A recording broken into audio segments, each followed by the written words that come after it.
Muy buenas tardes a todos los presentes.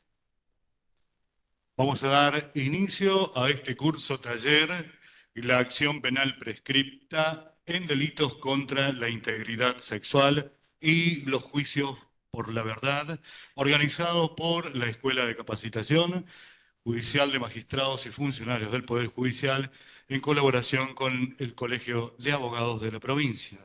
En esta oportunidad, las actividades se desarrollarán en el día de hoy y de mañana y estarán a cargo del docente invitado, el doctor Horacio Jaime Romero Villanueva, quien es graduado y docente de la Facultad de Ciencias Jurídicas de la Universidad del Salvador, con una amplísima experiencia tanto en el ámbito profesional como académico, y ha sido designado para integrar la Comisión de Trabajo para la Reforma del Código Penal de la Nación. Con ustedes, el doctor Horacio Jaime Romero Villanueva.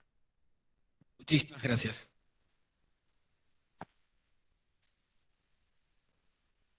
Bueno, buenas tardes a todos.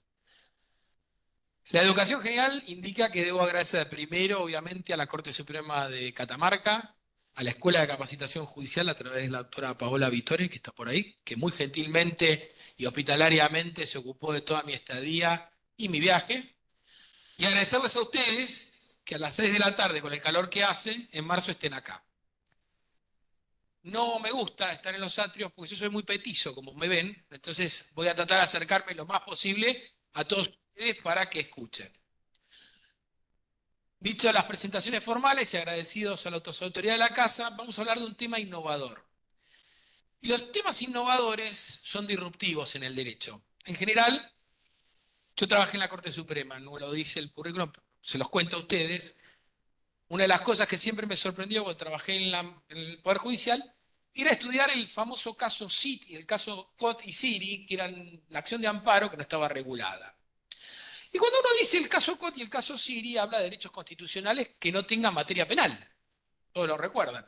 Uno es la usura en el caso Siri, Miguel Ángel Siri, del diario Mercedes, y el caso Cot, Samuel Cot, era una industria textil cerca de la zona de la cancha de Vélez, si quieren saber el dato. Esos datos no lo dan las sentencias, que fueron obviamente ocupadas por los obreros. Dicho esto, también tengo que hacer una salvedad. El tema que vamos a hablar es un tema agónico. ¿Saben lo que es agónico en derecho, en filosofía? Son temas dilémicos. No hay posibilidad de encontrar un punto medio muchas veces. Entonces, cuando un tema surge para dos lados. Y hay algo que tengo que aclarar antes de empezar. Y vamos a hacer un testeo. Necesito que ustedes participen previamente. Todos creemos que la epistemología del juicio penal es una epistemología que nos da certeza, que es un conjunto de reglas epistémicas. ¿Saben lo que es epistemología? Es en realidad el estudio de las reglas científicas para llegar a un cierto grado de certeza. ¿Estamos de acuerdo con eso? Yo quiero que levante la mano todos, honestamente, pónganse la mano en el corazón y me digan si el juicio penal da certeza de verdad a algo. ¿Alguien no cree que? Bueno, entonces ya tenemos mucho para hablar. Dicho esto, vamos a lo que se llama la cuestión o la relevancia del tema. ¿Por qué elegimos este tema y no cualquier otro? Estos son datos del 2019-2020, no tengo datos más actualizados, pero en la República Argentina, para ese entonces, mujeres entre 18 y 49 años de edad denunciaban que más del 57% habían sido víctimas registradas de violencia de género. ¿Está bien? Y el 81%, no, perdón, el 72,4% eran del entorno familiar. Los datos son alarmantes. Lo que es el ASI, o sea, el problema de la violencia sexual a menores de edad o niñas, niños y adolescentes, no voy a usar el término que utilizan coloquialmente por ahí las corrientes más progresistas porque no termino más, así que lo voy a reducir a menores no por una cuestión ideológica, sino porque me cuesta decir cada una de las categorías para poder expresarme y hacerlo muy lento por ahí. De ahí que el tema es absolutamente alarmante para los operadores judiciales, pero no solamente para los operadores judiciales, sino también los mecanismos de prevención social que el Estado debe encarar necesariamente como política de protección que surge de la Convención Interamericana de Derechos del Niño. como mandato constitucional que no es renunciable para el Estado argentino. ¿Ok? Estos datos son alarmantes y son tan alarmantes que el gran problema que plantea es que es un fenómeno antisocial de carácter criminal complejo. ¿Y por qué hablo de un fenómeno antisocial? Porque para entender, tal vez, esto es Pipino Ana Varela, para entender el fenómeno, no es fácil la simetría de explicar en la República Argentina, con más de 25 jurisdicciones, cómo se desarrollan los casos de violencia sexual infantil o de menores. ¿Ok? Si uno recorre el norte, probablemente la iniciación sexual es muy temprana en determinados contextos culturales, porque incluso tiene influencia, obviamente, la cultura samaná boliviana. ¿Está bien? Van al sur y obviamente el aislamiento de algunos lugares genera mayor asiduidad de violencia sexual infantil. No son simétricos los patrones de comportamiento por cual se desarrollan las conductas, obviamente, de iniciación temprana a la sexualidad para menores. No son simétricos. Y tampoco es simétrico, estudiando el tema para la reforma del Código Penal y aumentar la edad del consentimiento, la edad de iniciación temprana a la actividad sexual por parte de adolescentes. Dependen del contexto urbano donde se desarrollan, la cantidad de información que tienen, particularmente la influencia familiar, los valores individuales y el contexto social donde se desarrolla, obviamente, la madurez de niña y adolescente. ¿Ok? Así que en estos temas, cualquier estadística que se utilice, más allá de esta estadística cierta, que es simplemente pedir información muy básica, sin ningún componente individual, de historiosidad individual, es fácilmente comprobable. Ahora, cuando vamos al fenómeno epistémico de buscar las causas y origen, la cosa se complica más. La vergüenza social, el miedo, la necesidad de cubrir un trauma y no verse retraumatizado o volver a ser revictimizado, mejor dicho, hace que la estadística se vuelva absolutamente poco confiable. Y empieza un problema que es mucho más grave, que en criminología está bastante estudiado, García Palos lo tiene muy claro, que es el tema de la cifra negra del delito. ¿Todos saben lo que es la cifra negra del delito? Bien. No le digo porque a veces hay gente que por ahí viene de las carreras de ciencias sociales y la cifra negra del delito es un concepto extraño. Son lo que no se denuncia, que en realidad es la masa del iceberg, porque la punta queda muy arriba solamente. Y en la Argentina, la tipología del maltrato infantil es difícil de por lo menos de clasificar. En realidad, la UNICEF trata de un problema grave de necesidad y constituye, por lo menos para todo lo que es el aspecto de la sociología y la psicología, uno de los más graves problemas que enfrenta la niñez y obviamente la mayoría de los casos no son detectados ni denunciados.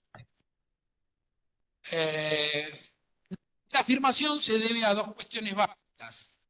La mayoría de los casos no son detectados ni denunciados porque el perpetrador de este tipo de conductas delictuales aprovecha la asimetría de poder que tiene con la víctima, liga el pacto de silencio y obviamente el desarrollo sexual está muy ligado al trauma de el abuso que sufra el menor. Entendido esto, también tienen que comprender que muchas veces hay una negación por parte de la víctima a los hechos que sufre, pero también hay una negación del entorno para prestarle asistencia y obviamente ayudarla a poder llevar adelante las acciones legales que correspondan.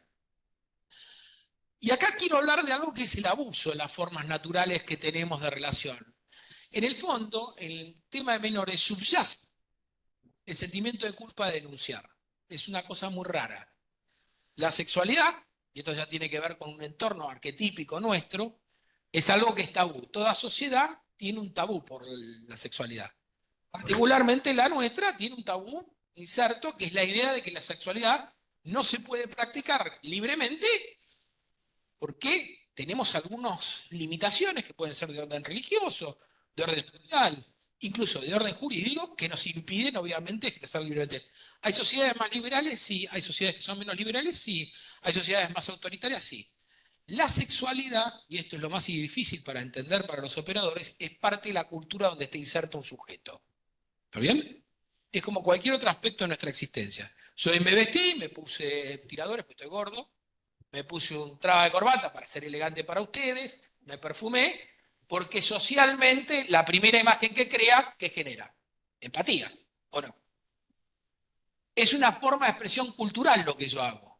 La misma forma de expresión cultural que yo tengo, la sexualidad expresa en nuestra cultura. Y generalmente, como es la sexualidad es un aprendizaje difícil de autosatisfacción del individuo a partir de las experiencias que tiene. ¿Está bien hasta acá? Aunque parezca mentira, su adolescencia y niñez marca profundamente su sexualidad a lo largo de toda su vida. De ahí que el problema que crea y el crecimiento del ASI, hablo de ASI porque es el abuso sexual infantil, porque si no termino también diciendo lo mismo que los niños, niñas, adolescentes, vamos abreviando, tiene el problema de que el niño va a sufrir el trauma en el momento que sufre el abuso, pero las secuelas del abuso van a ser para toda la vida. Y a la misma vez que genera abuso para toda la vida, genera para nosotros como sociedad un gran repudio social. ¿Está bien hasta acá? Entonces el pedófilo, que es el sujeto que sufre una parafilia, para el DMS5 actualmente, es como una especie de engendro que hay que incinerar de ser posible. ¿Por qué? Porque representa el peor de los temores que podemos sufrir en la infancia. ¿Cuál es? Ser abusados por un adulto. ¿Está bien? Entonces la pedofilia, en un orden social donde la sexualidad es muy rígida, va a transformarse en el estereotipo del delincuente más perverso que tiene el orden social. ¿Está bien hasta acá?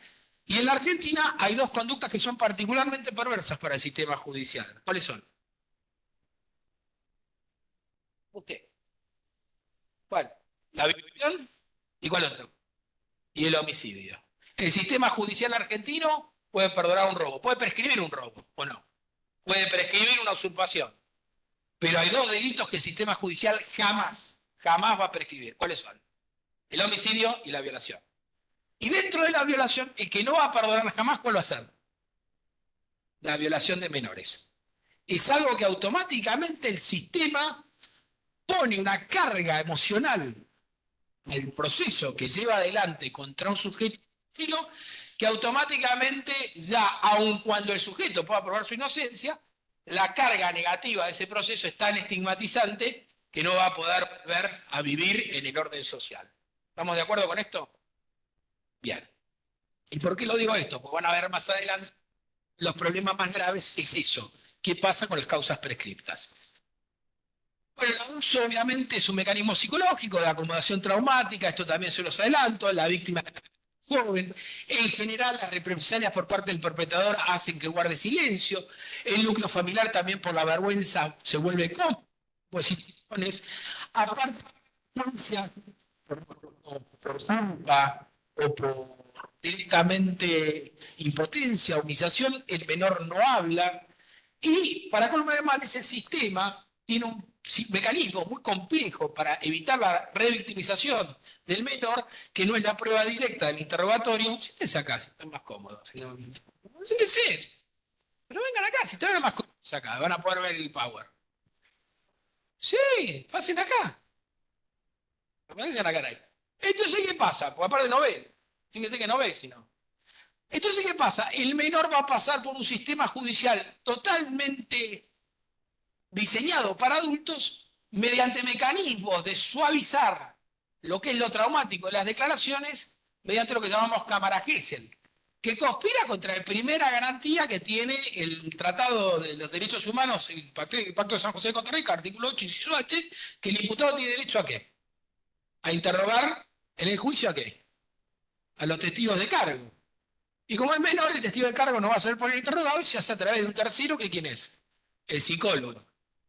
Que jamás hace una pregunta directa. Generalmente es una pregunta indirecta para poder deducir a partir de la respuesta del menor e interpretar el comportamiento si es compatible con lo que se llama un estrés postraumático derivado de ¿qué? De una agresión sexual. Y esto es muy complejo. ¿Por qué? Porque cuando empezamos, ¿se acuerdan que les dije? ¿Alguien se siente satisfecho con la epistemología de un juicio? ¿Con el mecanismo de averiguación de verdad? No. Imagínense un mecanismo donde ponemos sujetos extraños al arte o profesión de abogados que los llamamos psicólogos. Y si le agregamos por ahí que la víctima tiene derecho a declarar durante el transcurso de su declaración con un psicólogo presente, aislado de la visión del imputado, el tema se nos pone mucho más complejo para nosotros.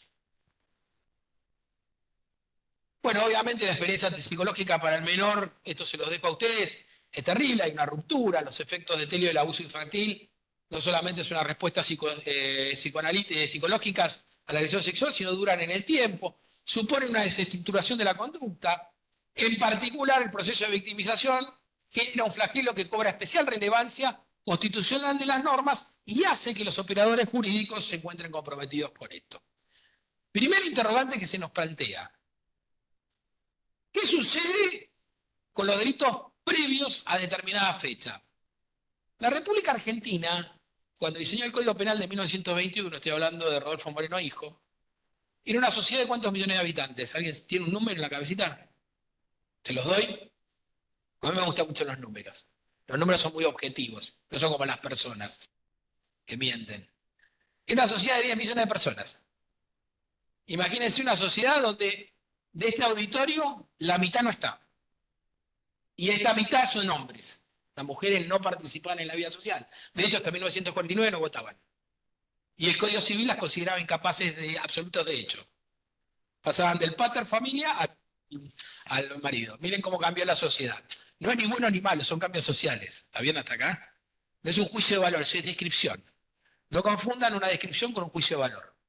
Entonces, ¿qué pasaba? Rodolfo Moreno Hijo, cuando diseñó el Código Penal, lo diseñó bajo máximas liberales del siglo XIX.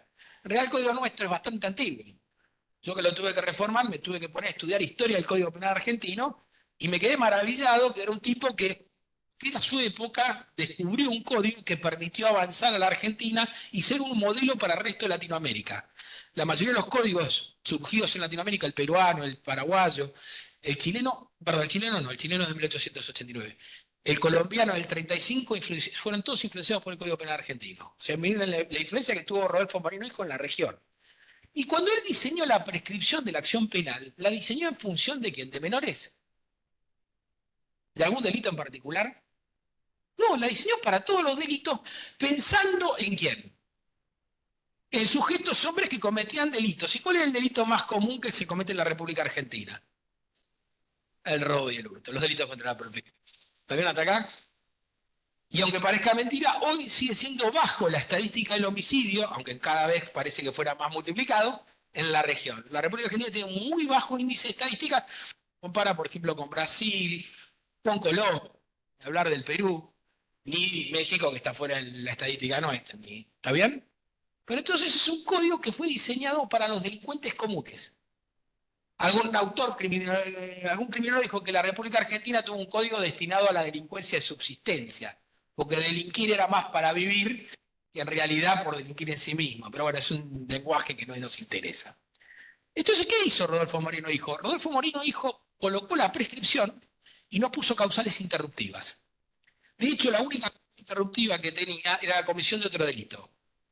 Recién en 1933 aparece un término que la mayoría de ustedes, porque es grande, nos vamos a acordar, que se llamaba secuela de juicio, que era lo que era una especie de maldito concepto abierto, que era una bolsa de gato que todo lo que hacía interrumpir hacía renacer la acción. Pero para eso tienen que tener más de 40 años. ¿Por qué? Porque la 25 no es 90. Ustedes no saben nada. La mayoría de las mujeres que están presentes no se acuerdan. Entonces, ¿qué pasó? Jamás diseñamos un problema de prescripción, ni por actos procesales específicos, ni tampoco para el tema de los menores víctimas del delito. ¿Ok? El otro problema que genera esto, el problema de que en el año 94 la Argentina adopta de manera bastante subterfugia, porque no las coloca dentro de la parte dogmática, lo coloca en una parte programática y en donde se encuentran las atribuciones del Congreso, o sea, el inciso 75 y inciso 22, la intención de los pactos internacionales de derechos humanos con rango constitucional. Ustedes no tienen idea el bombazo que fue al sistema jurídico interno, o sea, lo que es nuestro, esto. ¿Por qué? Porque nuestra Constitución es de 1853-60. ¿Saben por qué le digo 60? Porque Buenos Aires no nos queríamos incorporar a la Confederación Argentina. Nosotros queríamos seguir siendo la Reina del Plata. Pero por un pacto espurio nos hicieron meter adentro de un país más grande. ¿Está bien? Sí, en el fondo sí, sí. Estamos frustrados, no sé qué. Yo soy porteño de 5 generaciones, así que imagínense. Tengo gente que era del partido de Alsina, así que no se olviden. ¿Qué pasó? Cuando entramos en tener una constitución y logramos el Pacto de Unidad Nacional, la constitución nuestra en realidad es una constitución de primera generación. ¿Saben lo que son las constituciones de primera generación? Son constituciones que surgen después de la Revolución Francesa que son muy básicas. Fíjense que cuando uno habla de derecho penal, o por lo menos cuando yo estudiaba derecho penal en la facultad, había 4 o 5 conceptos que rondaban, que era el debido proceso, el juez natural, la ley previa anterior al hecho del proceso, y terminábamos de contar garantías. De hecho, cuando yo estudié, la doble instancia no era una garantía. Así que imagínense lo que estoy hablando. Cuando entran los pactos internacionales de derechos humanos, aparece una catarata de normas operativas, porque los tratados de derechos humanos tienen normas operativas. O sea, mandatos directos que no se dirigen solamente al legislador interno, sino al propio actor procesal para que las aplique. Por ejemplo, el derecho a estar presente y interrogar a los testigos y a tener un traductor no estaba contemplado en el Código Barrio. Entonces, ¿qué pasó? La República Argentina hizo una gran revolución constitucional, pero nunca, hasta hoy, adaptó su legislación interna ¿a qué cosa? A los mandatos constitucionales. Y esto plantea un problema muy serio en materia de niños, niñas y adolescentes. Ahora sí lo vamos a decir completo. ¿Por qué? Porque la Convención del Derecho del Niño, que está incluido dentro de los tratados internacionales de derechos humanos, tiene normas operativas que obligan al legislador interno ¿a qué? A la protección integral ¿de quién? Del menor. Y esto es problemático, porque el Código Penal de 1921, ¿qué problema tenía? Venga, pase. Se van a quedar afuera.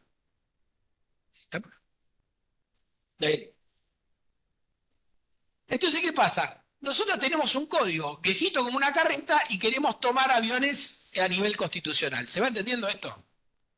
El segundo problema que tenemos es el espíritu de la ley vigente. Al momento en que vamos a empezar a hablar, se van a dar cuenta que nunca pensó un código en función de qué, de víctimas.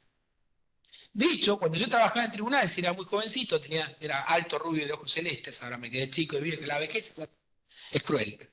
¿Qué pasa? Nosotros no nos preocupaba la víctima. La víctima era que entraba a tribunales, nosotros le tomábamos declaración de manera perversa muchas veces, le puedo asegurar, en materia sexual, por ahí hasta nos pasábamos de listo con alguna pregunta, hay que ser autocrítico.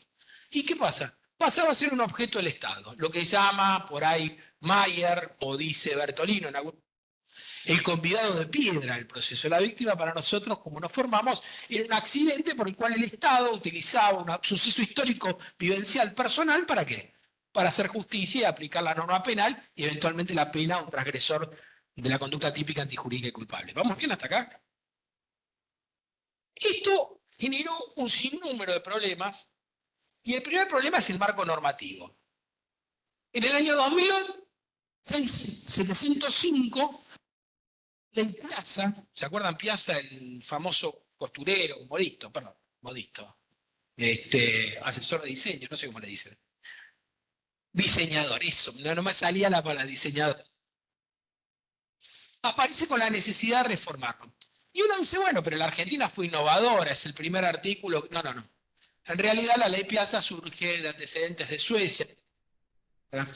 Estados Unidos, el Estado de Nueva York tiene una norma similar, donde cuando se trataran de delitos sexuales que estuvieran involucrados menores, lo primero que se iba a computar era la prescripción de la acción penal a partir de 2 fenómenos. El primero, que la prescripción iba a correr desde la medianoche que cumpliera 18 años, y en caso de muerte del menor, la prescripción comenzaba a correr desde el mismo instante en que se produjera el suceso fatal. ¿Ok?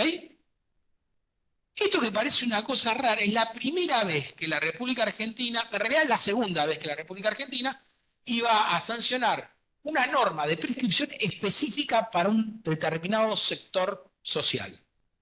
Lo había hecho pasen adelante, lo había hecho específicamente con los funcionarios públicos a través de la ley de ética pública, 25990. Recuerden que en el caso de prescripción de funcionarios públicos se interrumpe para todos los partícipes hasta tanto no cesen en la función todos los que hubiesen estado involucrados. ¿Ok? Es una norma bastante arbitraria, no voy a discutirla, hace una especie de corte por la existencia de un funcionario, y a mí me ha pasado en el ejercicio profesional tener causas de 20 años, porque por ahí el tipo renunciaba al cargo ejecutivo, pasaba al legislativo, pasaba de vuelta al ejecutivo, y todos los involucrados no prescribía nunca, porque ahí estaba el tipo o uno de los involucrados procesado por la causa. Pero fue la primera vez que la República Argentina tuvo una norma específica para víctimas. No para un sector, sino es la primera vez esta norma en que iba a involucrar ¿qué cosa? Un sujeto pasivo del delito, que llamamos víctima, y específicamente apuntado a los niños, niñas y adolescentes. ¿Ok?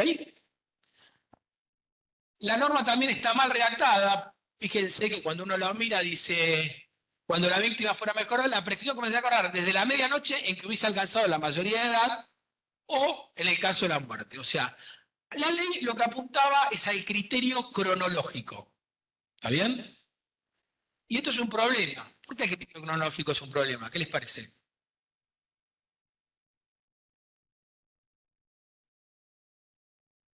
Bien.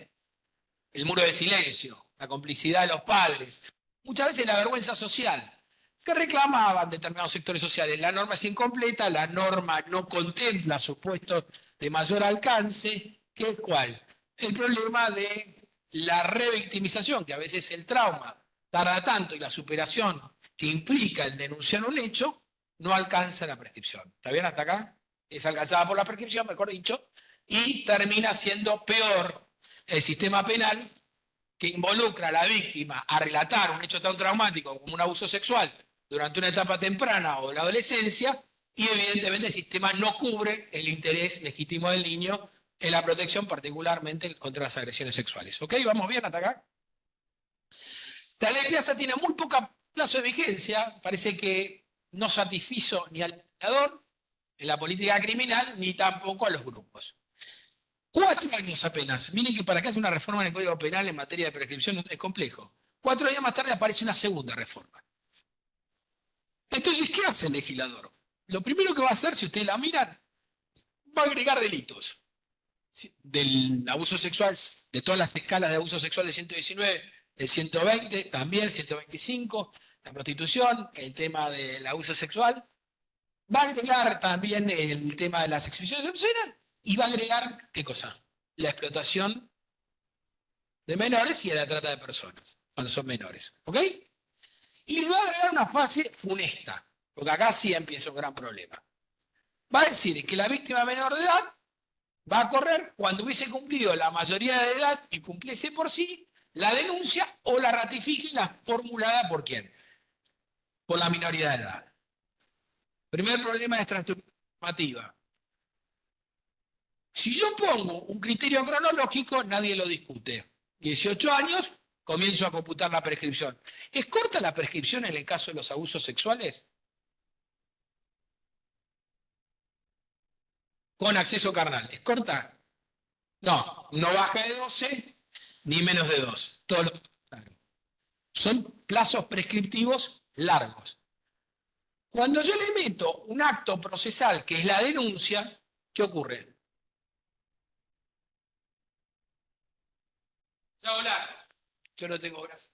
Esto es el 10 centímetros más me hubiesen hecho feliz. ¿Qué pasa? Extiende los plazos. Primera interpretación, que formule por sí la denuncia. El primer problema que plantea este enunciado es, ¿qué pasa si yo a los 40 años que fui abusado los 5 me acuerdo de mi abusador y pretendo denunciarlos? ¿La norma me ampara? Es un tema. Segundo problema, ratifique la formulada por sus padres, representantes legales durante la minoría de edad. Porque acá hay otro problema que también se lo tengo que explicar, que en los delitos sexuales, el Estado, una especie de ámbito de reserva, que son delitos de instancia privada para los adultos, requieren que el adulto ¿qué haga? Ratifique listar la acción penal porque por la propia traba y por la propia característica del delito, el Estado no va a permitir entrar dentro de la intimidad del sujeto hasta que no ratifique la voluntad de ¿qué? De impulsar la acción penal. No requiere fórmulas sacramentales, no requiere ningún tipo de fórmula particular. Automáticamente que el sujeto dice que insta la acción penal, empieza a correr lo que llamamos nosotros, se transforma en pública la acción, salvo en los supuestos de menor edad, que por un carácter tuitivo el Estado ¿qué hace? Se introduce subsidiariamente y permite la introducción dentro de la vida de la víctima. Con lo cual acá ya plantea un problema. La mayoría de la dogmática dice que la denuncia tiene que formularse antes o durante la existencia del adulto. Hoy hay un fallo de casación que después se lo voy a mandar, la causa está siglada, no se le puedo dar por nombre, donde dice casación de la Cámara Nacional Penal Criminal Correccional de la Capital Federal, que dice que es a partir de los 18 años que corre el plazo de la prescripción, porque si no, la idea es sujetar a la denuncia de la víctima, transforma sine die el proceso y conspira contra el propio instinto, contra la propia naturaleza liberal de la prescripción. ¿Vamos bien? ¿Vamos bien? ¿Se va entendiendo esto? Y después, obviamente, sigue copiando la misma fórmula que tiene. Esto es hoy lo que nos rige en la República Argentina. Esta es la fórmula legal que adopta el Código Penal de 1921 en el 67. ¿Vamos bien? ¿Qué problema se nos plantea? ¿Qué intención tuvieron los legisladores al hacer esta reforma? En realidad, el legislador argentino trató de receptar el problema de compatibilizar la Convención de Derechos del Niño y particularmente las medidas tuitivas que tiene el Estado sobre menores. ¿Para qué? Para tener una cierta alineación a la política, a la normativa interna argentina, a los postulados convencionales de la Convención Internacional de Derechos del Niño, ¿ok? Perdón, la Convención Interamericana. ¿Qué nos pasa? El segundo problema que va a pasar es que esta convención en el artículo 19 le impone a los estados adoptar medidas legislativas, administrativas, sociales, educativas apropiadas para proteger niños y niñas contra toda forma de perjuicio, abuso físico o mental, descuido, trato negligente, maltrato, explotación, incluidos los abusos sexuales. Entonces, la Argentina, si no contempla este artículo 19 y el 7 de la Convención Interamericana de Belén do Pará, yo ya lo digo más corto, porque si no te voy a decir Convención Interamericana para Prevenir, Sancionar y Erradicar la Violencia contra la Mujer, directamente que obliga también a tomar todas las diligencias necesarias, y el Estado argentino podía ser sancionado a nivel internacional. Entonces, por un lado, existe un gran número de casos de abuso sexual y existe realmente la obligación del Estado argentino de reformular su legislación interna. ¿Para qué? Para lograr adaptarla a los convenios internacionales, bajo pena de ¿qué? De ser sancionados económicamente, y muchas veces, esto es un dato que después a ver, los créditos internacionales ¿a qué están atados? A que el Estado receptor de los créditos cumpla y no tenga sanciones respecto a ¿qué? A los organismos supranacionales de derechos humanos, ¿ok?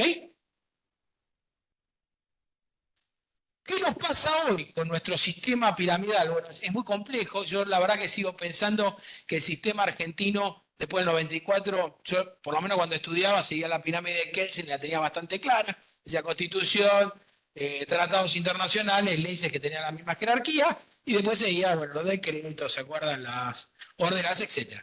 Hoy esto se varió. La misma Constitución, hay autores que dicen que está por debajo de los tratados internacionales, por ejemplo, Gordillo. No, instituta es decir que en realidad todo lo que es supera la parte de... Hay quienes dicen que hay que hacer un trabajo de homogenización entre la parte dogmática de la Constitución y la Convención Internacional. La Corte postula esto, la verdad la Corte también es bastante variable, porque ahora está diciendo que ya no es tan así.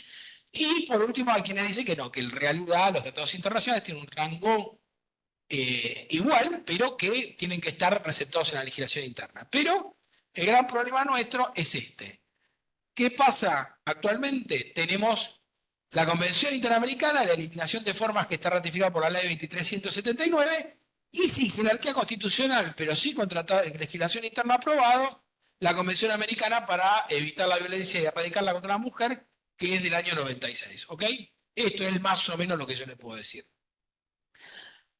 ¿Qué pasa con las acciones? Las acciones privadas, por la ley 27.455 del 2008, y lo que pretende es remover los obstáculos para poder investigar infantil.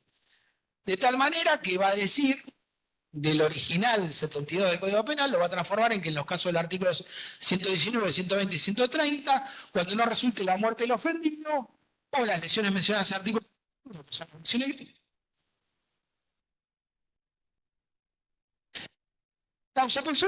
causa, si no por acusación o denuncia de agravio a un tutor, y sin embargo se procederá de oficio cuando en el inciso primero la víctima fuera menor de edad o se haya incapaz.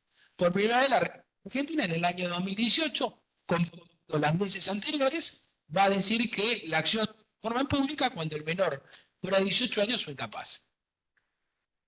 Pero genera esto. Hoy en día, los delitos sexuales contra menores de edad, niños, niñas y adolescentes, el plazo de prescripción queda suspendido hasta que se alcance la mayoría de edad y se formule la denuncia o se ratifique aquellas que fueron presentadas por sus progenitores o obviamente tutores o guardadores. ¿Ok?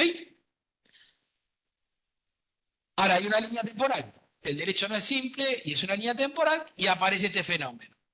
La prescripción de manera lineal. La 26.705 la corta a partir del 4 de octubre del 2011, le pone una fecha de corte para todos los hechos, y la 26.206 la agrava o genera otras condiciones que a partir de estos fenómenos nos va a hacer preguntar a los operadores jurídicos qué pasa de acá para atrás. ¿Ok?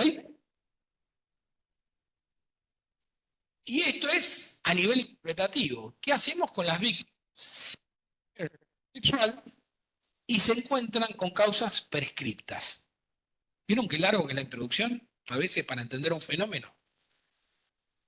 La primera es el artículo 195 del Código Procesal Penal de la Nación, Código LBN, no es el código que ustedes utilizan, cuando tiene fenómenos anteriores a la 26.705 y está prescripto, automáticamente se archivan. ¿Por qué? Porque la prescripción opera de pleno derecho, no necesita ser invocado por la parte, no elimina la culpabilidad del sujeto, sino es un obstáculo para el progreso de la ¿qué? De la punibilidad. No podemos aplicar pena porque el Estado, temporalmente, durante una X cantidad de tiempo, no activó el aparato punitivo. ¿Ok? ¿Vamos bien? Me gusta cuando me dicen que vamos bien. ¿Qué genera esto? Genera que una multiplicidad de supuestos se encuentren impunes. Y esto es tal vez, bueno, esto es lo que les contaba a ustedes, la región, los delitos sexuales tenían la Corte Interamericana, Nueva Zelanda, todo, esto ya lo vimos, no nos interesa tanto, esto lo pueden leer ustedes. Esto genera por primera vez el problema que venimos a tratar acá. ¿Cuál es el problema que venimos a tratar? ¿Qué hacemos con los casos anteriores a la 26.705 y a la 27.004 y pico, que se encuentran prescritos antes de qué? Bien. Lo primero que se plantea, esto es un fallo de Díaz contra de las salas 2, después se lo paso. Todo el material de esta charla se lo voy a pasar a la doctora Vittoria y a la doctora para que lo quieran distribuir o que quien lo quiera pedir. ¿Qué pasó? La Cámara de Casación, la Canaca, nosotros lo llamamos Cámara Nacional de Casación Criminal y Correccional de la Capital Federal, muy seria, son todos grandes juristas. Con un caso concreto, lo primero que dijo es, por un caso prescripto, miren, el caso está prescripto y no hay forma de qué.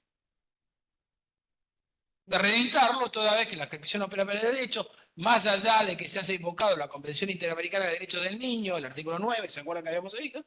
La realidad es que el interés del niño puede encontrarse protegido de otra forma por el Estado Nacional y el derecho penal no tiene forma alguna de dar respuesta a este supuesto. Contra esto, aparece Brusone y Rimondi, que también dicen lo mismo, pero con una variante. Dice, no solamente no hay forma de prescribir, Si no, no hay forma de aplicar ningún tipo de procedimiento que se le sustituya o sustitutivo y rechace los juicios por la verdad. ¿Qué dijo en ARC? La pretensión del fiscal se encuentra íntima legal la posibilidad de garantizar la tutela efectiva mediante la aplicación de las disposiciones 195 y 67. El archivo del regalo resulta procedente y no hay forma alguna. ¿Para qué? Para que la pone el agua deja que los menores, cuando son de edad, menor de edad, no se encuentren en condiciones de hablar ni han podido decidir, y esto no es relevante, y consiguiente corresponde la declaración de enjuzgamiento dentro de un plazo razonable y automáticamente se extingue la acción penal. Digamos que esta es la posición más conservadora, más rígida. Dice, señores, no tenía causal imperativa, el Código Penal en ese momento plava a la víctima menor de edad. En BNS dice, los recurrentes pretenden sobre la base que las actuaciones no tienen una edad, y el hecho que la legislación haya recogido numerosos aspectos no concede de por sí a la posibilidad del archivo, al estilo del viejo sobreseimiento, y hay que investigarlo, con lo cual mantengamos una cierta prudencia hasta que comprobemos la prescripción. Y no es necesario que no existiera un proceso, etcétera, y no rejuego de defender. ¿Qué sucede con los hechos ocurridos anteriores a la ley? Como venía diciendo, la mayoría de los jueces, y esto es mayoritario en la República Argentina, por los hechos anteriores declaran prescriptas las causas. ¿Está bien? ¿Y por qué lo declaran prescripto? Ustedes me dirán, bueno, pero doctor, es una solución muy dura, es que es la ley. Y esto no lo hago en defensa de las personas abusadas o en contra de los imputados por favor de un lado o del otro. La ley, y la prescripción particularmente, es un instituto liberador que tiene el derecho y el Estado para limitar su poder punitivo. No hay cosa más ingrata que la prescripción. ¿Por qué?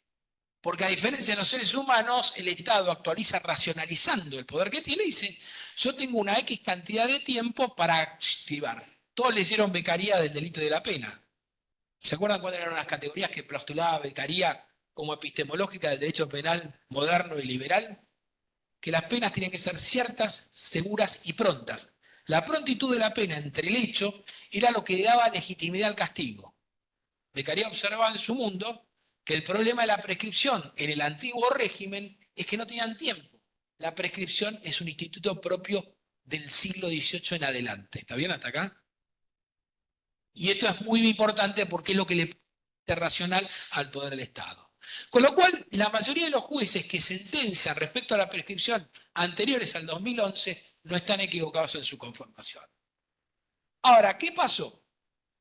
A partir de cierta interpretación, aparece la idea de que los menores que hubiesen sido abusados anterior al 2011 podían tener no solamente la prescripción de la acción penal, sino la posibilidad del planteo de un fenómeno muy raro que es el juicio por la verdad o juicio de la verdad. Ahora todavía no llegamos a la cereza de la torta porque se la tienen que aguantar. Yo tengo que hablar hasta las 8 de la noche y tengo que hacer un corte, así que tienen que aguantar hasta el último round para que esto termine bien. Primer problema que se plantea con esto, el principio de legalidad, la retroactividad de la ley penal más benigna y la garantía del juzgamiento dentro de un plazo razonable. Acceso a la justicia, tutela legal, igualdad y principio de no discriminación e interés superior del niño. Parece que la puja constitucional está en función de estos argumentos. ¿Qué nos pasa? Bueno, obviamente la Cámara de Casación Penal, en la sala cuarta, dice, bueno, en realidad el Estado tiene que prevenir, castigar y sancionar hechos que sean víctimas los niños, las niñas y adolescentes, hay que garantizar un acceso a la justicia, hay que declarar la prescripción, pero esta declaración de prescripción sería contrario a las jerarquías constitucionales y hay que juzgar estos hechos. Esto es una locura. La imprescriptibilidad es una locura. ¿Qué? Porque la imprescriptibilidad es un hecho muy concreto, muy pequeño, y tiene que ser afectaciones a los intereses, obviamente, genéricos del concepto de humanidad. Todo delito afecta a personas, independientemente de la condición social, cualquier delito, abuso sexual, y a la expectativa de acceso a la justicia y al tratamiento igualitario en muchos casos. Entonces, es un poco un argumento banal. ¿Qué pasa? Si está prescrito, en su ¿no? Le quedan muy pocas soluciones y el problema se reduce a qué? Aparece en pugna el derecho a que se le aplique el Instituto Histórico y Liberal de la Protección y el derecho a actuar. Con lo cual, se advierte que hay una interpretación contraria a la responsabilidad penal y si se entorpece la investigación de delitos sexuales con niños, se vulnera el acceso a la justicia y la Cámara de Casación, muy suelta de cuerpo, va a decir, bueno, la solución a estos temas podría ser tal vez el juicio por la verdad que se adapta a un fenómeno muy particular que es la desaparición forzosa de personas y particularmente como una forma de reparación ordenada por la Corte Interamericana de Derechos Humanos a los efectos de reconstruir, ¿qué cosa? El duelo por la ausencia de cuerpo de la víctima, ¿ok? La Cámara de Casación también, en este caso particular, Niño, Rebori, Morís, Sarraberus, esto es muy específico, son todos grandes juristas, Magariño, sostienen que a partir de la 27.705 y la 27.206, solamente para futuro se va a poder aplicar esta causal interruptiva. Sin embargo, Cantus dice que el 63, en su redacción con la anterior redacción, puede aplicarse libremente y García, Duarte Petit, que son los jueces, dicen que queda abierta la posibilidad para que las víctimas realicen el juicio de la verdad. Con lo cual tenemos que diversos tribunales provinciales empiezan a postular la idea del juicio por la verdad. ¿Qué es el juicio por la verdad? Esto lo voy a explicar. ¿Aguantan todavía antes de hacer un break o quieren tomar un cafecito? ¿Está entretenido? ¿Justifica que me trajeran acá? ¿Qué trajo? Trajo el primer problema. Yo me voy a sentar acá porque no, pero a ver si rompo esto. Estoy gordo. El primer problema que trajo es utilizar el mecanismo penal ¿para qué? Para dar satisfacción de verdad. Les hago una pregunta. ¿El sistema epistemológico del proceso penal alcanza algún grado de verdad? El primer problema que se nos plantea desde un punto de vista científico. Segundo punto, que es más importante. ¿La historiosidad individual de un trauma se redime por una declaración judicial?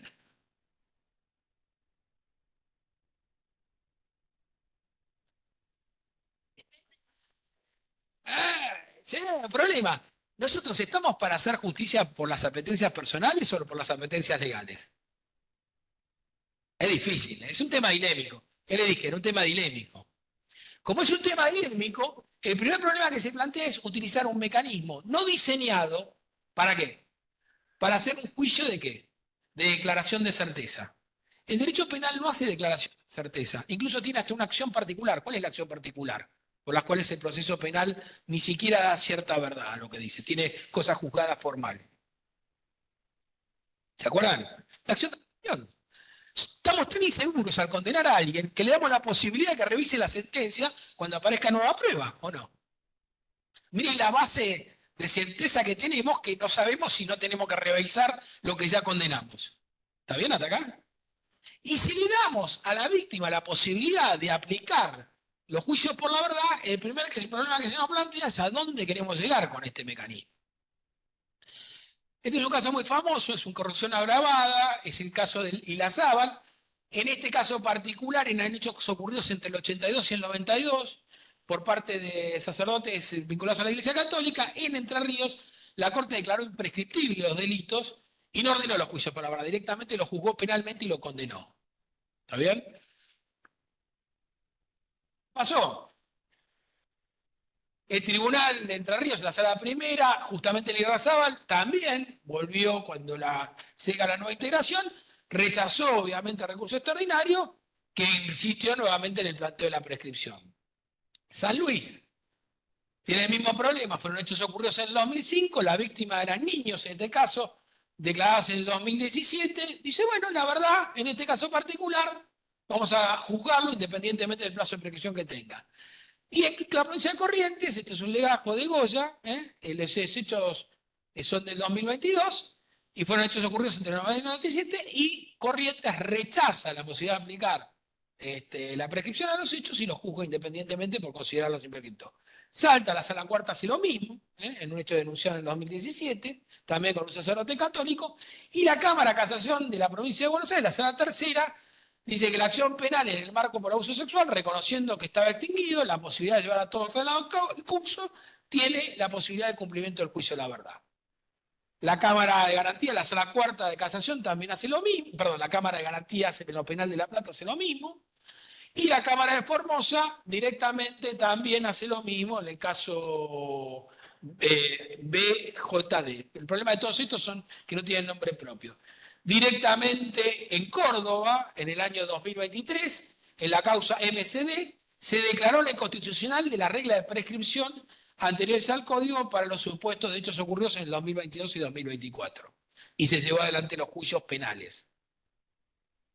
¿Qué busca equilibrio? En general, el problema que tenemos en el equilibrio es cómo compatibilizamos convencionalidad con normas internas. Ese es el gran problema que tenemos. Segundo caso que nos aparece a nosotros.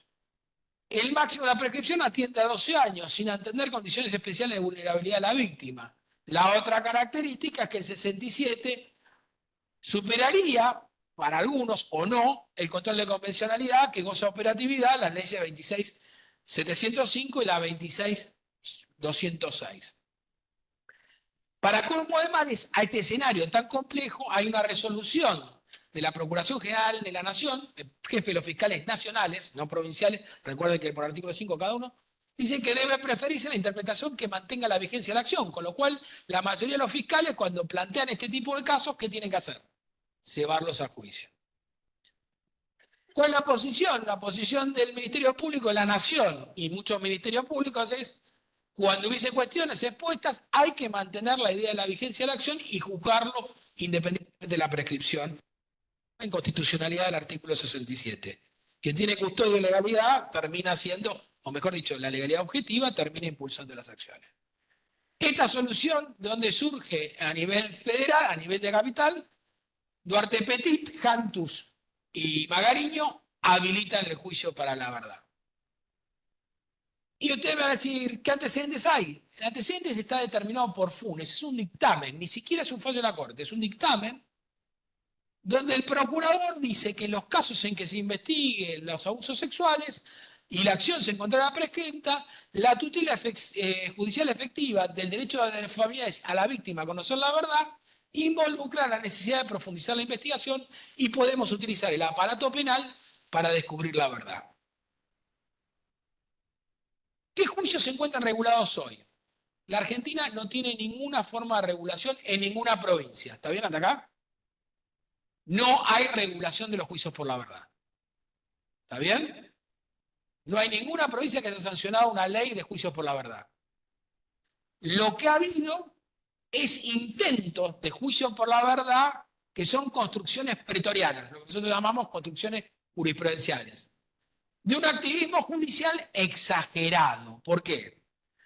Porque el proceso penal, recuerden que no es un proceso de certeza, ¿está bien? No es una declaración positiva de certeza, ni negativa. No reivindica un estado de cosas. ¿Para qué sirve el proceso? Para declarar la inocencia o culpabilidad de un sujeto, y si lo declaramos culpable, ¿qué le decimos? ¿Te portaste mal? ¿Lo mandamos a la casa? Le aplicamos una pena. Pena que es privativa ¿de quién? Del monopolio estatal. Hacer un juicio sin pena es como tocar una campana sin badajo. El badajo sabe lo que se suena la campana. Entonces, el gran problema para los operadores jurídicos hoy en día, ¿cuál es? Que si llevan adelante un juicio para la verdad, tienen que utilizar un elemento o un instrumento conceptual que no está diseñado ¿para qué? Para una verdad existencial. ¿Está bien hasta acá? Ahora vamos a hablar qué juicios ha habido y qué resultados hay. Pero antes de terminar la película, para ver dónde estamos, pueden ir a tomar un café. Gracias.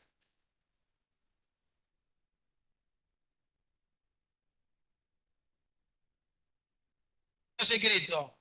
Hola. Les voy a contar un pequeño secreto como expositor. El éxito o el fracaso de una conferencia, cuando hay un break, es la cantidad de gente que se va o se queda. Así que venimos bien por ahora. Bien, ahora vamos a ver qué pasó con el juicio de la verdad o el origen de esto. Le dije que había comenzado con la represión, fundamentalmente en el 88, a pedido de la Comisión Interamericana de Derechos Humanos, estuvo el famoso reclamo de Aguilar Lapacó, madre de una desaparecida en Uruguay, y en el 99 el Estado argentino, como parte de la solución amistosa, decidió encarar la problemática del juicio de la verdad. Esto se hizo en la República Argentina, el juicio de La Plata, en el 98, en Bahía Blanca en el 99, y está la masacre de Malpí, Nanapalpi, no me sale bien a mí, Nanapalpi, que en realidad es un caso muy extraño. En el 2019 el Juzgado Federal de Resistencia, ustedes saben que Resistencia, La Pampa, Río Negro eran territorios nacionales hasta 1955. ¿Sabían esto? Hasta junio de 1955 eran territorios, no eran provincias. Chaco, de hecho, en el 2010, en 1919, hubo una expedición por parte del ejército argentino para conquistar parte del Chaco argentino y hubo una masacre de una tribu indígena, y esto es el juicio por la verdad, la masacre de Napalpí, que fue el ejército argentino que aparentemente aniquiló una serie de indígenas autóctonos y fueron juzgados como una parte de la reparación histórica a este grupo vulnerable. ¿Qué experiencias tenemos? Hasta ahora la única experiencia que hemos tenido son los juicios por la verdad en materia de derechos humanos por desaparición de personas o directamente por atentados muy graves contra un sector poblacional. Son todos llevados por la justicia federal, no ha habido casos, en todos participó el Ministerio Público Fiscal y en algunos casos los imputados actuaron como testigos. A nivel internacional, el caso más interesante de juicios por la verdad ocurre en Sudáfrica. Sudáfrica, cuando asciende Mandela como primer presidente de color en Sudáfrica, una de las condiciones más duras del sistema del apartheid fue la represión ilegal en Soweto a lo que era el partido, o sea, la representación del movimiento de color en Sudáfrica por la liberación de Sudáfrica. Había utilizado técnicas obviamente propias de desaparición y secuestro de personas. Sudáfrica necesitaba pacificarse y dictó una ley interna por juicio por la verdad, obligando a aquellos agentes digamos, de los servicios de seguridad sudafricanos a someterse a juicio y, a cambio de no ser penados, revelar toda la verdad sobre la desaparición y los posibles lugares de enterramiento de las víctimas de las desapariciones. Sudáfrica encaró ese proceso y, bueno, evidentemente funcionó como un mecanismo de pacificación, etcétera, etcétera, etcétera. Hay un proyecto de la doctora Mónica Fadre de incorporar un 67, operando la prescripción indicadas en el párrafo precedente. La víctima tiene derecho a los juicios de la verdad conforme a las leyes procesales correspondientes. Fíjense que el proyecto legislativo no habla del sistema penal. ¿De qué habla? De las leyes procesales correspondientes. Esto mereció la adhesión de Campagnoli, Oliveto, Campo García, Ocaña, etcétera. Hay también un proyecto de imprescriptibilidad de los juicios de abuso sexual de ASI sobre niños y adolescentes, particularmente la derogación de los artículos 2, 4 y 5 del Código, a incorporar la idea de la imprescriptibilidad y que se extingue únicamente con la muerte del imputado. No creo que tenga cabida porque, obviamente, si bien son graves atentados a los derechos humanos, no llegan a la categoría de delitos de lesa. El primer caso fue Balsa. Balsa García contesta este argumento, dice con mucha García, no hay ninguna regla en el derecho internacional de derechos humanos que opte a que los estados puedan establecer reglas particulares de prescripción, más cuando no se tratan de agentes que no sean estatales. Ahora, las alegaciones de los querellantes cuando alegan la imprescriptibilidad de estos delitos en materia penal sufren la confusión de la responsabilidad internal del Estado a los efectos de la persecución de ciertos delitos, y dice que si bien el derecho internacional reconoce la imprescriptibilidad, solamente lo hace obviamente cuando tuviera alguna característica propia de ataque sistemático a población, a grupo poblacional, etcétera, ¿ok? Siguiendo la Convención de Roma. De ahí que García dice que el abuso sexual o cualquier otra forma de abuso infantil no están comprendidos en ninguna disposición de un tratado internacional de imprescriptibilidad, ni tampoco se les infiere en el derecho internacional la existencia de reglas constitucionarias que permiten avalar. Con lo cual, García dice que no hay. ¿Qué interrogante nos plantea? ¿Quién es el tribunal competente para llevar un juicio por la verdad? ¿Es la justicia civil y la justicia penal? Primer problema. Segundo problema, ¿quién puede accionar? Los padres, la víctima. Es un tema, los familiares. ¿Cuál es el objeto del juicio por la verdad? Todos sabemos, ¿qué dijimos? Proceso penal, ¿qué objeto tiene? Aplicar una pena o declarar la inocencia de un sujeto. Mejor dicho, declarar la culpabilidad o la inocencia de un sujeto y si da la culpabilidad, eventualmente la pena.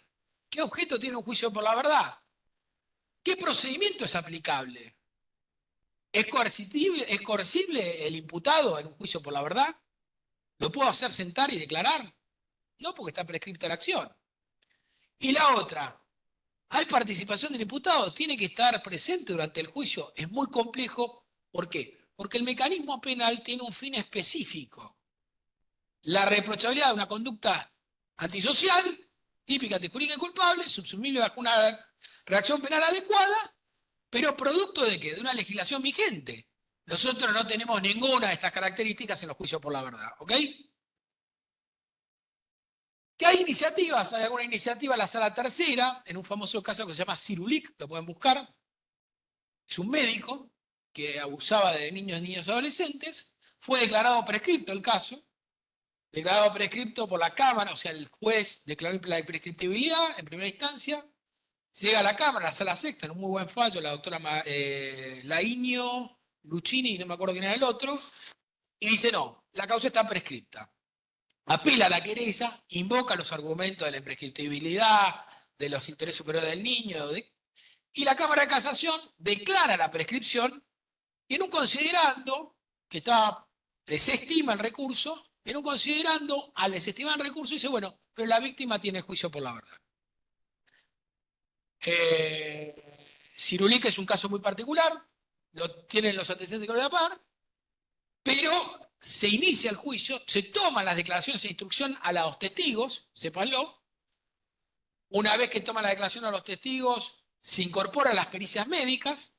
Cirulic no da guarismos de perversión sexual. ¿Está bien? Se incorpora la declaración de la víctima, la declaración de testigos y termina haciéndose una sentencia declarativa. Escuchen la sentencia declarativa. Se lo condena como autor penalmente responsable por el delito de abuso sexual con acceso carnal, sin poder aplicar la pena por prescripción. Escúchese esto. Se ordena publicar la sentencia en el boletín oficial. ¿Nadie se asusta con esto? ¿Cuánto duran los antecedentes, la obligación de informar al registro de antecedentes, las sentencias condenatorias? ¿Y el boletín expedido oficial tiene prescripción de antecedentes? O sea que cualquiera buscaba el nombre de este tipo y va a estar eternamente declarado. Ordenaba que se informara al Ministerio de Salud, porque como era médico y docente, y al Ministerio de Educación sobre la sentencia que lo condenaba. Se ordenaba también, no me acuerdo qué otra cosa, o sea, se ordenaba publicar la sentencia en un diario de tiraje a costa del imputado, y el imputado no había ido a una sola audiencia y no había tenido defensor en ese juicio. Obviamente, la defensa oficial, cuando ve la sentencia, plantea la nulidad y todavía está dando vuelta. ¿Qué se hizo? Una instrucción abreviada por un juez que había investigado el delito originariamente, con lo cual la imparcialidad aquí en gracias. Se había hecho una sentencia declarativa en una instrucción, donde sin participación del imputado se lo había declarado en una especie de declaración de buena voluntad, con una serie de medidas coercitivas propias de ¿qué? De una acusación penal. ¿Sirve el proceso penal? La primera pregunta que nos habíamos hecho. ¿El tribunal es competente? ¿Quién? ¿El tribunal oral? ¿El tribunal de juicio? ¿Un tribunal de instrucción? A mi gusto, esto ya es una apetencia personal, acá no hay ninguna afirmación, los juicios por la verdad no son mecanismos para el sistema penal. ¿Está bien? Son más bien para una acción declarativa de certeza de quién? Del proceso civil. No tenemos experiencia, no sabemos para qué lo vamos a usar, y el otro problema que tenemos es que el contradictorio, la bilateralidad que es propio del sistema penal, no existen este tipo de juicios. Porque no hay coerción al imputado. Yo no puedo sentarlo al imputado. No puedo obligarlo a que se defienda, porque la acción está prescripta. Con lo cual el proceso o el ámbito del tribunal competente no es la justicia penal. Esto es a mi parecer. Yo reconozco, y esto también por experiencia, por haber vivido en el extranjero, los americanos tienen tendencia a hacer como una especie de símil juicio de la verdad, determinados eventos históricos, inventan un tribunal, ponen un fiscal y un defensor y hacen como juicio de la verdad, qué sé yo, la muerte de Hamilton para juzgarlo a Hyde, que fue un tipo que lo mató de un disparo, cosas de esas, pero son más bien recreaciones que tienen que ver con cierta historiosidad, que no hace en realidad a la vocación de declarar culpabilidad a nadie, sino más bien a buscar una verdad histórica. Y en este sentido me parece que el operador penal no está preparado, espera, ya te doy la palabra, el operador penal no está preparado para manejar variables, particularmente de cómo manejarse sin tener nadie del otro lado. Porque la declaración de culpabilidad, cuando la prueba se construye solamente sobre la versión de la propia existencia individual, es muy difícil de ser contradecida o evaluada, ¿o no? Acuérdense de algo, y esto también es cierto, estamos hablando no de cualquier delito, del delito más severamente castigado por el orden social y el orden moral individual. ¿Está bien?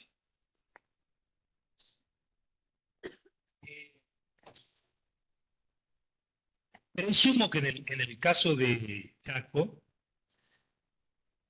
puede haber existido cierto acuerdo entre las partes para poder llevar a cabo el juicio, partiendo de que no teníamos un imputado físicamente vivo y de alguna manera era también buscar una reparación. Es lo que a mí me surge del caso de Chaco, que un poco marca un antecedente importante, pero si vamos ya a lo que estamos hablando, se presentan todos esos problemas de la práctica diaria, porque el Estado, al haber prescrito la causa, ya pierde la potestad persecutoria. Y ahí entra la cuestión. Aparte, lo más grave es que el imputado no está obligado a defenderse. No está obligado, no hay nadie que lo obligue, ni a siquiera al Ministerio Público de la Defensa, a tener que tomar un caso ante la verdad. De hecho, yo les puedo contar, Cirulic termina adoptando la defensa forzada porque la Defensora General de la Nación, en un momento determinado, obliga a que lo defiendan y a plantear la nulidad del juicio por la verdad porque el tipo había estado indefenso. La otra, ¿quiénes pueden accionar? Esto es muy complejo. ¿Por qué? Porque la acción en realidad es directa de la víctima. Y en los menores de edad no nos cabe ninguna duda que por el carácter tuitivo los guardadores, tutores o curadores y padres o progenitores son los principales interesados cuando son menores de 18 años. Cuando adquieren la mayoría de edad a los 18, ya el único legitimado, ¿quién es? El juicio por la verdad no tiene una limitación en acciones, o sea, en la acción. Con lo cual puede ser un profesor, por ahí compañero del tipo que por ahí se ve involucrado injustamente por el accionar y se presenta y dice, quiero el juicio por la verdad. ¿Cuál es la legitimación? ¿Cuál es el grado de legitimación para accionar por el juicio por la verdad? Hasta ahora, sí entendemos en los derechos humanos, fueron los deudos de aquellos que desaparecieron que la Comisión Interamericana, que el Corte Interamericana, como medida de reparación, ordenó al Estado que hiciera el juicio por la verdad. Pero fueron legitimados los deudos, ¿está bien? Que accionaron por la desaparición forzada. Acá no tenemos un límite, puede ser la víctima o puede ser cualquiera que se acerque, los padres, los hijos, o algún compañero de trabajo, le vuelvo a repetir, porque por ahí se ve involucrado en una situación que no quiso estar, pide un juicio por la verdad. Difícil si no tenemos algún tipo de limitación normativa. El objeto, la verdad. Estamos todos de acuerdo cuando empezamos que la verdad en penal es pobre. Imagínense la verdad procesal. Uno repite siempre, la construcción del proceso penal tiene por objeto la relación del derecho penal y la verdad como presupuesto esencial. ¿No? Y lo repiten, incluso los códigos, muchas veces el objeto de la instrucción es el descubrimiento de la verdad real, o la verdad, como si hubiese muchas verdades. ¿Está bien? Si ustedes me lo preguntan, ¿la verdad de quién? ¿De la versión de la víctima? ¿De lo que recuerda a la víctima que vivenció? Y acá hay un componente que es difícil, y se los voy a explicar. Hay en la psicopatología sexual, ¿saben lo que es la psicopatología? hay una cosa que se llama la erotomanía. Búsquenlo en el DMS5, erotomanía, es con H. Es aquel que sueña una relación sexual, la vivencia como real, pero no existe. ¿Está bien? No es común que se dé, pero puede pasar.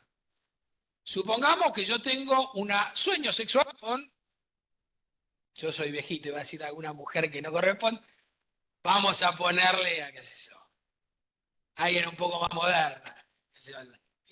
No, la Alfaro no, esa mujer era grande cuando yo era chiquito. Susana Romero tampoco. Vamos a ponerle, ¿cómo se llama esta? La mujer de Brad Pitt, la que se separó. Angelina Jolie. Bueno, más o menos una mujer grande. Que por ahí yo me pongo Sugar Daddy, como dice un amigo mío.